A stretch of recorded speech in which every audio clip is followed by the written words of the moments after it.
Welcome to Herbally Yours, an adventure into the world of natural medicine.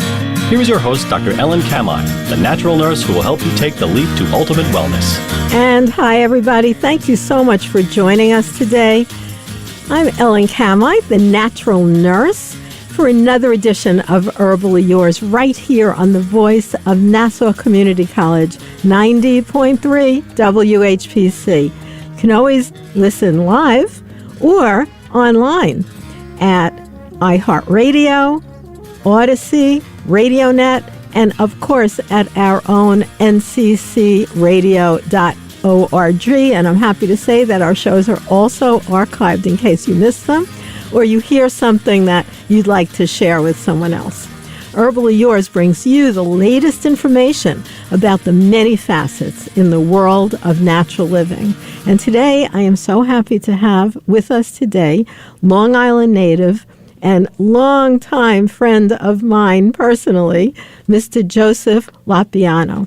Joe has been involved in living a healthy lifestyle for many, many decades, and he did that more as his own personal commitment to wellness, but now he has branched out to bring it to others because he always had a passion for organic fruits and vegetables, but now he is bringing that to a whole new level by creating an absolutely spectacular farm experience right here on Long Island. And the exciting thing is you can go to his farm and visit, and we're going to talk about that as well. So thank you for joining us today, Joe, right here on Herbally Yours. Glad to be here, Ellen. So let's go into your personal story a little bit, because you were really more of a businessman when I met you, but you were interested in health. But what made you take this deep dive into actually creating a tremendously successful and big and ever-growing organic farm? Well, it kind of grew naturally, or shall I say organically, right. Year by year. I came to the realization that, growing your own food is the absolute way to go. And I had a couple of opportunities at different people's facilities to collaborate with them, and there were always differences of techniques, and I was pretty headstrong about my techniques, and I finally realized I got to do this on my own. So I went from really wanting to do what I wanted to do and actually figured out a facility that I own, and I reconfigured the space. And now in that residential home, I have probably 12 different types of vegetables growing. As well as greenhouses. Yes. With gorgeous doors on them. Yes. How did that happen? Tell us the story of the gorgeous doors. I was fortunate enough to find a company that was going out of business on Long Island that had these hoops. I rented a truck, got the hoops back, and I started to construct them. I had a couple of friends help me put them together. And the one thing that I didn't take down was the door. So I happened to find these doors on Craigslist, and there's quite a few of these screen doors. People seem to sell screen doors on Craigslist, and I get these glass screen doors, which are great because they let light in, and they're just perfect for the greenhouse. I keep them actually open in the summer, and in the winter, they really retain the heat in there. Well, I want to tell people about your organization called Institute for Natural Living.org. institutefornaturalliving.org. And we will have a live link to that for anyone who watches our archives beyond today, because you have great pictures of this whole setup. You threw out a word that you might think everyone knows what you're talking about. I mean, when you say hoop, do you mean hula hoop? What do you mean by hoop, Joe? Well, they're 3/4 inch wide galvanized steel pipes that industrial operations generally set up to grow, I want to say flowers, primarily on Long Island. The flower industry is kind of, I guess it's somewhere else. It's not on Long Island anymore. They're building houses on Long Island. So that particular company had those hoops, and they're 15 feet wide. They're maybe about 6-7 feet high, and 2 people can hold them, and you pretty much can stake them into the ground, and every 4 feet you stake these hoops, and then essentially you take plastic, you throw the plastic over it, and then on the bottom of the hoops you put a wood trim around it, and you hook this material into these tracks called wiggle wire, and the wiggle wire keeps everything firm. So the rain and the snow basically just roll off of the hoop. And it's a perfectly designed, ingenious operation that I've been using for the last few years. So why would someone want this hoop? What do you do in those hoop houses? Well, the 2 things that happen is you get a big jump on spring, and you get a really, really long a fall into winter. Now, I try to expand a little bit further by doing and enhancing and doing other things, like ultimately sealing the bottoms with a lot of mulch, which creates insulation, and I go through the winter. So I'll have carrots in the winter. Believe it or not, cilantro can handle frost, and cilantro goes in the winter. Spinach is like antifreeze. Nothing gets to spinach. It really, really retains itself. Carrots are really nice because the ground doesn't really freeze in a greenhouse, even if it's not even that well insulated. For some reason, it stays a few degrees warmer than the outside. So you could pretty much, and especially if you put mulch down, you can have carrots all year round. It is so delightful to pull a carrot out on Christmas Eve and serve them to your guests.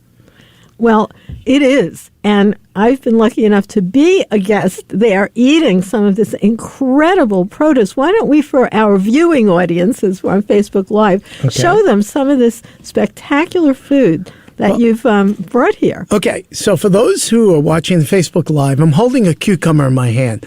And this is a typical cucumber that grows. This year, I'm growing it in a greenhouse. I keep the sides completely open, and I was experimenting because they're actually quite difficult to maintain longevity from the cucumber plants for a variety of reasons. We don't have to get into it, but the reality is that from each plant, you'll get 7, 10, 12 cucumbers. This is typical of a cucumber. However, you do want to pick this maybe 3 or 4 days earlier because they do get fat and meaty. These are great for juicing. Eating, I like them a little thinner. Smaller. Yes. And I grow chard. I'm a big juicer, so I love the colors.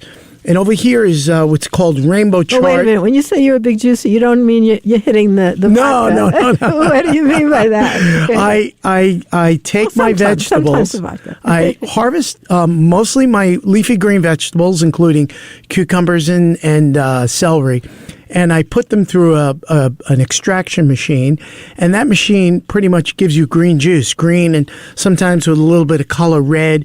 Beets I put through there, and the level of nutrition that gets into your bloodstream is just, I can't even begin to tell you how great I felt year after year by juicing regularly on a weekly basis, quite a bit of green juices.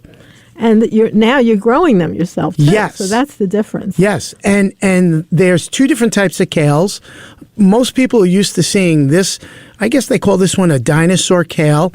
And the nice thing about the kale that I grow, it has longevity in the refrigerator, which is really good. I guess when you get it from the supermarket, you may be getting it a week or 2 old.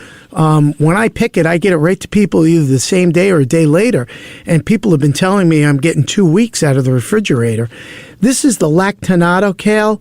This is a deeper, richer, greener kale, which is really delightful for growing. So for the moment, those are all the vegetables I was able to bring today. You brought today. But we were at what was so fantastic is this is what we did. We had a class at a garden in Bethpage, which is called Bethpage Restoration Farm. And we had an herb walk there, and Joe has been helping us and assisting us how many years? 30 or 40 years? Oh, yeah. When we go on that, helping people dig things up and roots from the ground, and then he has this beautiful organic farm. So after that day, we actually went on a tour with him, which any of you can go on. Just go to institutefornaturalliving.org, and you can sign up there to actually come and visit the farm. If you would like to become part of what's called a CSA, where you actually can get your vegetables there, you can do that, but you don't have to you can just go once and visit. So what Joe did that's so fascinating is something that my son also did in Seattle, which is at a house that you own, just a small, regular kind of house, right? Is that area Huntington or is it Melville? It's considered Huntington. Okay. Right there on the street, you're walking past, and all of a sudden there's all these vegetables growing. Now, I heard is that legal? Because I heard in some communities it's illegal to grow vegetables on your front lawn. I did look at the codes in Huntington, and there was really nothing. They didn't specify. And I had a problem with the town with my compost. So I had the code enforcement come down. They said nothing about the vegetables growing, but they did say that structure that I had making compost had to come down. Okay. So they interfered a little, but they didn't make you stop growing your vegetables. Exactly. So I want to remind our listeners that you are listening to Herbally Yours on the voice of Nassau Community College, 90.3 WHPC. I'm Ellen Kamai, the natural nurse, and today our guest is, when I say organic farmer, Joe Lapiano. Believe me, he's got a much longer bio than that, but that's what we're sharing today. Because when I met Joe, he was really very much a media personality and a very big marketing executive from a big company. So you've come a long way to being Joe the Organic Farmer, but I think that's more of your soul's purpose because you're much more excited about that. Yeah, I guess, you have to pay the bills living on Long Island, and for many years my job, and I still maintain that job, does take care of some of the important things that I need to do in life. And right now, the farming aspect of my life has really, really taken a big part of it. And it will become an exclusive part of it within probably the next not 60 months, but the next 12 months. So something that I know you do, which is an extension of the farming, is you have that at a house. And then even 2 years ago, you started telling me, well, it's great, only the house, what you have around a house, it's filled. Like you're growing all the vegetables you can grow. And so you started saying you wanted to extend that. And then a very fortunate thing happened at a public space called Manor Farm.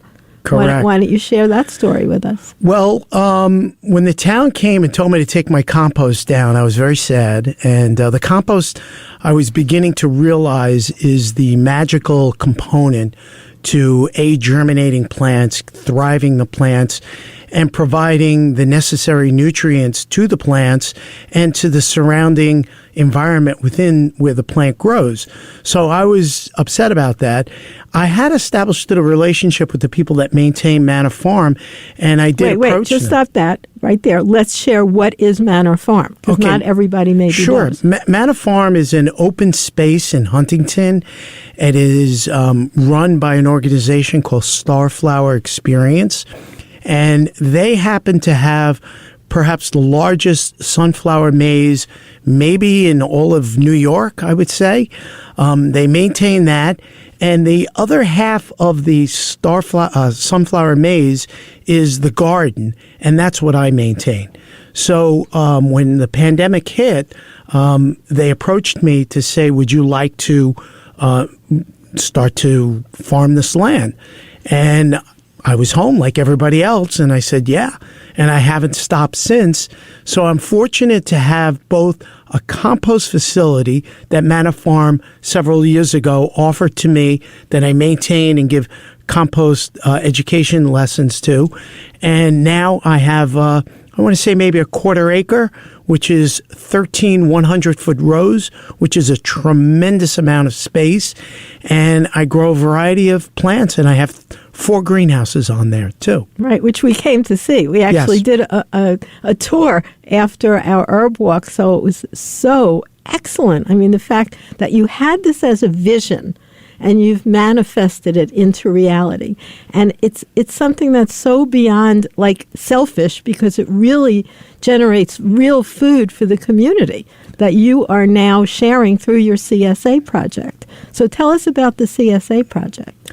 Well, First of all, what is CSA?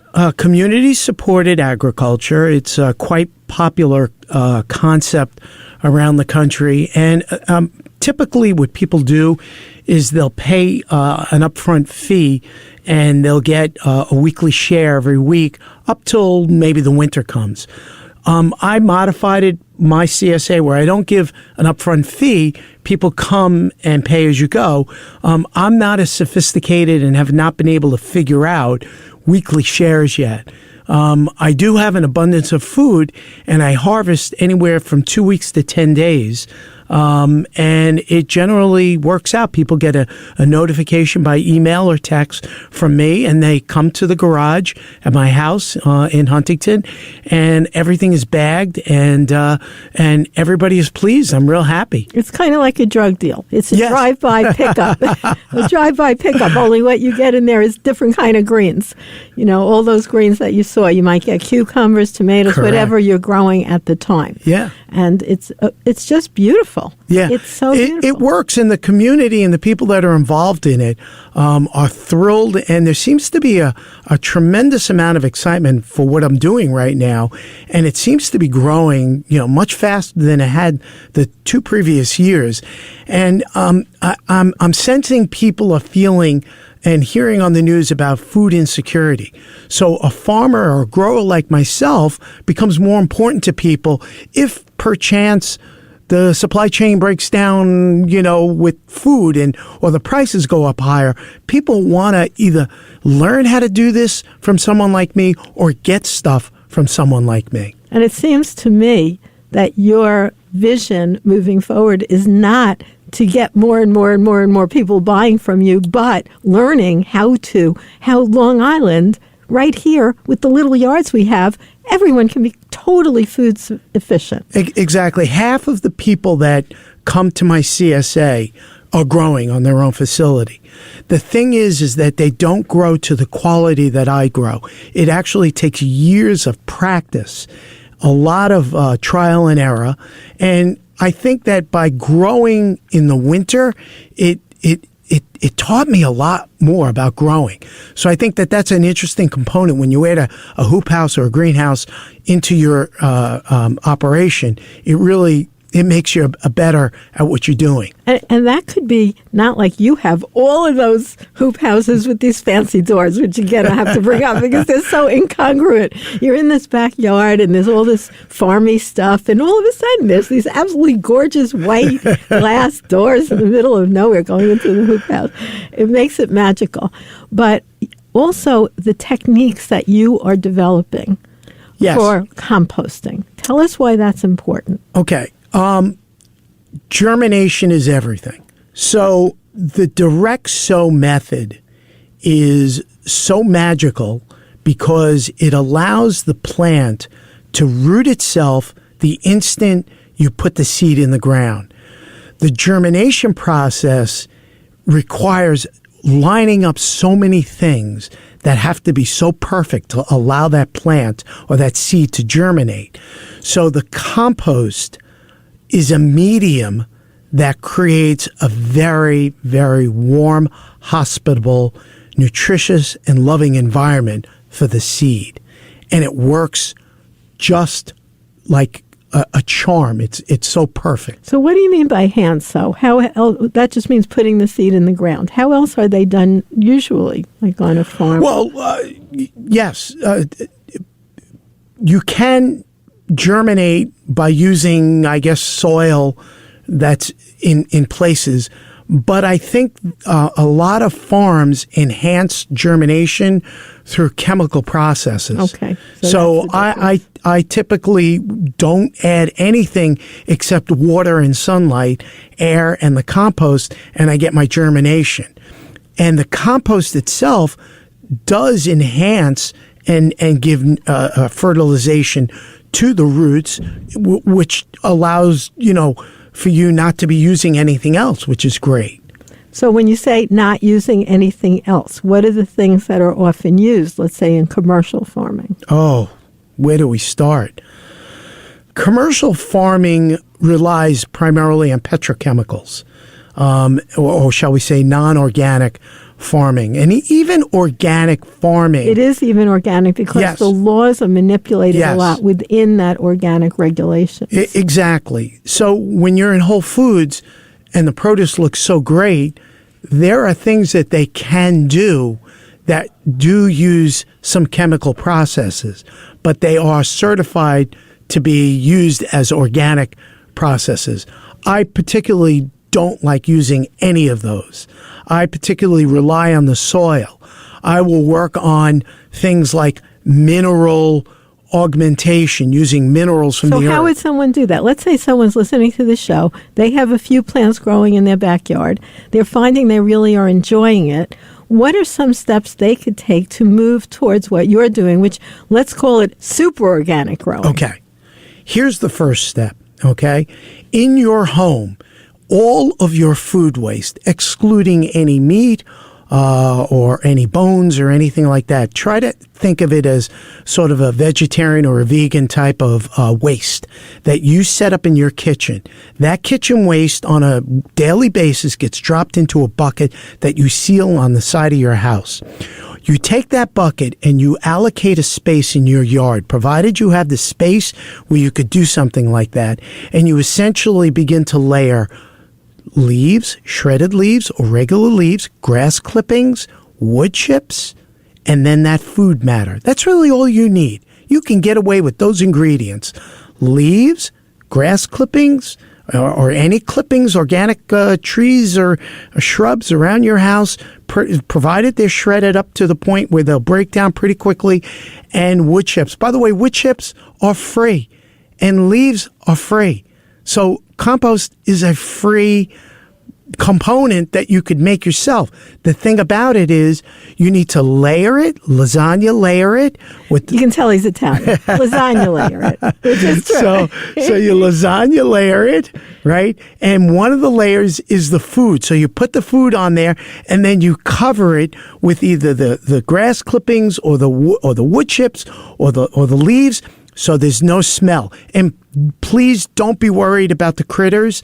I mean, they're going to exist out there, but the reality is that you're not going to attract more than what you normally would. Especially if you start putting meat in there. Yeah, that's a problem. Right. Yes, yeah. So the thing is the food breaks down quickly. So the critters and the whatever's out there, they're not going to get to it. Do you add worms? Because I used to add worms. Yes. In Arizona, we had to add worms because there were none. Yes. Long Island has a rich abundance of worms. So the colonies on Long Island are great. You will attract worms if you Which really you want to do. Yes.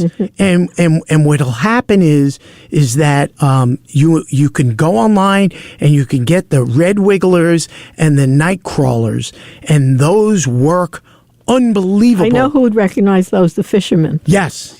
They use those. And they're not expensive. You get them online, you introduce them, they come in 2 days, to your house through the mail, UPS, and you introduce it to the pile, and over a period of time, I'm going to say over 8 months, the worms work on it really quick, and the worms multiply unbelievably. So you can have a huge colony of worms, even the indigenous worms that are there. So that's good because they also leave what's known as worm castings, which adds to the compost. It adds another nutritional component to the compost. So over a period of, I want to say 12 months, if you turn that pile once a month, you just got to get out there and do the work, okay? Because it's free, but you got to do the work. You get air into that pile. The water will come from the rain and the snow. You're going to have in 1 year the best free soil to put into your garden. And that is what actually creates the nutrients. Now, Dr. Z, who we, of course, both know for so many years. He's a very avid gardener and does many of these things you're talking about, Joe. He goes down to the beach and actually gets seaweed in buckets and adds it to that. Do you think that's a good idea? Absolutely. It's great if you have an ocean or you have we do the sound. That's right. It's Long Island. Right. So the reality is that when you're at the beach, you can collect any of the seaweed and introduce it into your pile. To make it real easy, there's am I allowed to mention a product's name on? Yeah, we're not going to say buy it. C90. Okay. Simply, they mine out of a pristine area in Mexico the salt, and it is bagged, and you can get it on Amazon or you can get it anywhere. If you Google it, you'll find it. You can introduce that into your compost pile, and you're adding minerals back into the soil. So the sea minerals are the most perfect minerals. That's what you want to get out of the seaweed, but you can go directly to the salt because it's and in get the it seaweed. Exactly. Well, see, those are all things that are very different than going and buying Chemlawn and adding chemical stimulants for growth. And so those vegetables you grow are only full of natural nutrients. And that's why they taste so good. So just from a flavor perspective, I know people who go to your CSA and they wind up going every week because they go, it just tastes so much better and is less expensive. Both of those things combined. Well, I'm going to go one step further. And both taste good, longevity. In other words, they stay longer in the refrigerator. But you feel good when you eat produce that's locally grown. It enhances, I want to say, your energy level. Right, and your energetic connection, like you talk about with your communication to your plants as well. Oh, of course. I mean, you're saying thank you to these plants. They're communicating. You create a relationship. There is a love relationship that I learned about from the plants. The celery taught me that. If you the celery taught him. Did you listen to that? If you ignore the plants or you put them on autopilot to grow, you will not have a robust plant. If you're constantly attending to it, giving it what it needs, being mindful of it, and just working with it, and just making sure there's even no weeds around it, that's showing love to it. Well, I want to thank you so much for being our guest today right here on The Natural Nurse and Dr. Z. And people can check it out at institutefornaturalliving.org. Give the phone number as well, Joe. Anyone can call me to participate in the CSA or volunteer or work with me. My number is 631-388-1160. Thank you, and we have that posted on the archive of the show. So thank you all so much for joining us today for another edition of Herbally Yours, produced right here in the studios of 90.3 WHPC, Nassau Community College, Garden City, New York. For further information, email us at whpc@ncc.edu. This is your host, Ellen Kamai, the Natural Nurse at naturalnurse.com, inviting you to join us next week for another edition of Herbally Yours. Until then, stay healthy.